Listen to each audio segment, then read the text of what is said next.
Before this video starts, I'd like you guys to hit that like button because when you like this video, it actually helps the algorithm. Also, if you haven't been receiving notifications, hit that bell button so you are notified whenever I drop videos or go live.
The difference between Goofers dust and Bedanne is that one kills you slowly and the other kills you instantly. Well, I would say this. Both are ingredients that you have to be very careful with. And from what I know is that the Goofers dust is something that's used in America, but we have a variation of it. We call it pud, and that can be it can be in many forms. Basically, it is usually mixed up with other things so that it can mask what it is.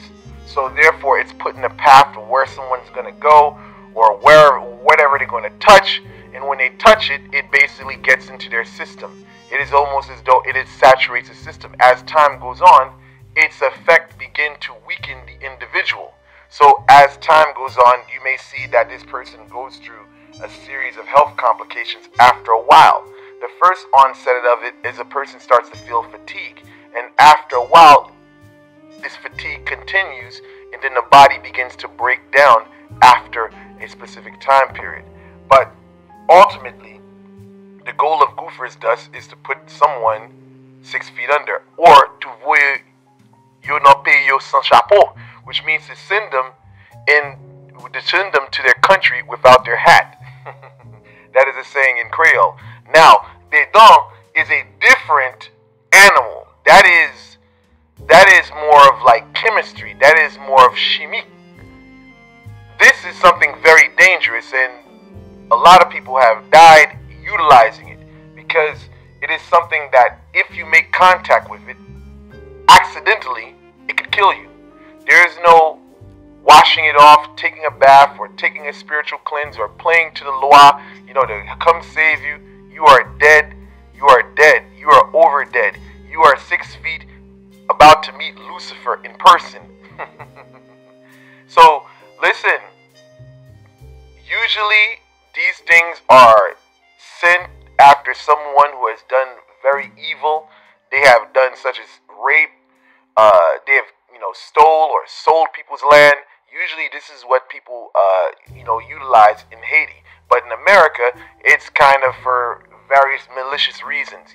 Somebody could have did them wrong. And basically, people want their revenge.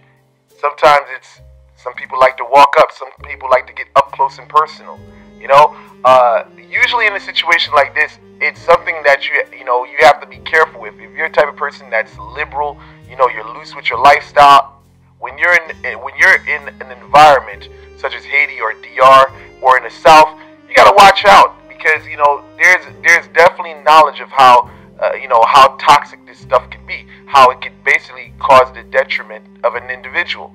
So if you have problems with people, it would be wise that you watch your back because you never know who's going to come about with it. Sometimes people send people as a mask. They can come over, your person can be a friend or something like that. Like they say in America, the back door is always open. So I mean, I don't even got to talk on the DR side whatsoever. I rather let people from Dominican Republic speak for them, speak on their behalf. But I can say from Haiti, I would say this. Basically, if you have a problem with someone, some people would send people after you. They'll send your own best friend or your family member to basically use that against you. I mean, even in the Haitian voodoo community, I believe there was a Mumbo in Florida whose husband met that demise at a voodoo ceremony. So it's something that you got to be very cautious about. That stuff, that Bedanne stuff, is very dangerous. I would just say, listen, I can't tell you to pray. I would just say be vigilant and be cautious. Don't take drinks from anyone. Don't be shaking people's hands. Don't be touching things without basically knowing what the fuck you're touching. You never know. I would basically say protect yourself at all time.